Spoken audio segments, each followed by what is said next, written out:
আমরা এখন দাঁড়িয়ে আছি সুন্দরপুর সেই জমিদার বাড়ি। এই যে আমার পিছনে অংশ, এগুলো এখনো অবশ্যই খুব সুন্দর করে সাজিয়ে গুছিয়ে রাখা হয়েছে।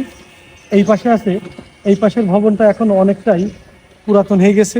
আসলে তো বোঝেনই তো যে জমিদারদের ব্যাপার অনেক আগের ব্যাপার। আর এই পাশে কিন্তু এখন এটা সব আবাসিক হয়ে গেছে। আর এই পাশে এখনো মানুষ এই ভবনগুলোতে বসবাস করে, এখনো যত্ন করে সেই পুরনো দিনের সেই বিল্ডিংগুলো এখনো রেখেছে। আর আপনাদেরকে আমরা দেখাই আরও এই পাশে এই যে সেই বড় পুকুরটা ছিল, সেই পুকুরটা এখনো দেখা যাচ্ছে যে এই পাশে পুকুরে পানি নেই। তারপরেও এই জায়গাটা আসলে এক অন্যরকম ফিল কাজ করে। তখনকার মানুষেরও কিন্তু অনেক রুচি ছিল, অনেক সম্ভ্রান্ত পরিবারগুলো কিন্তু এরকম সুন্দর সুন্দর বিল্ডিং তৈরি করতো, যা এখনো মানুষের কাছে এটা খুব আকর্ষণীয় এবং স্মৃতি হিসেবে রয়ে গেছে। আমরা একটু ভিতরে আপনাদেরকে দেখাবো আসলে কিভাবে এই জিনিসগুলো এখনো পর্যন্ত মানুষ সংরক্ষিত রেখেছে।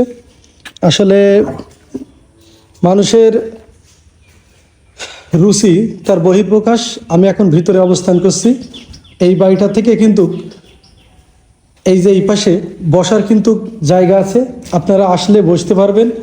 আর কারুকাজগুলো এতটাই সুন্দর যে দেখলেই আপনারা মুগ্ধ হয়ে যাবেন।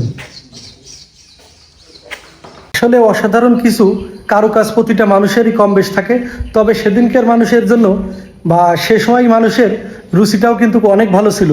আমি এখন যেটাতে দাঁড়িয়ে আছি এটা আছে পুরাতন একটা ভবন, কিন্তু এত সুন্দরভাবে সাজানো গুছানো রয়েছে যে আপনারা না দেখলে বিশ্বাস করতে পারবেন না।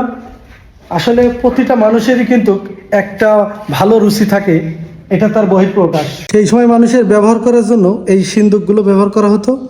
তাছাড়া ভিতরে কিন্তু এখনও মূল্যবান অনেক জিনিসই রয়েছে, যেগুলো সেই সময় না এখনকার মতো সময়েও কিন্তু অনেক মূল্যবান। আসলে মানুষের হাত থেকে এখন দাঁড়িয়ে আছে এই একটা বেলকুনি। আসলে এই জায়গাটা এত সুন্দরভাবে তৈরি করা হয়েছে যেন খুব সহজেই আলো বাতাস এবং বাইরের প্রকৃতির দৃশ্যগুলো যেন সহজেই দেখা যায়। এছাড়া এই যে পুরো বিল্ডিংটায় দুইটা রুম আর এই পাশে একটা রুম, মোট তিনটা রুম রয়েছে। বসবার কিন্তু খুব সুন্দর একটা স্পেস আছে।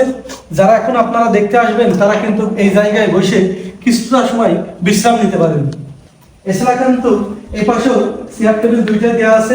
আর সব থেকে ভালো লাগার যে বিষয় সেটা হচ্ছে এই বেলকনির থেকে কিন্তু আপনি বর্ষা মৌসুমে আসলেই দেখবেন যে এই জায়গায় এই পুকুরটাতে পানি কানায় কানায় ভরা থাকে। যদিও এখন পানি কম, যার কারণে এই পুকুরটা এখন অনেকটাই খালি।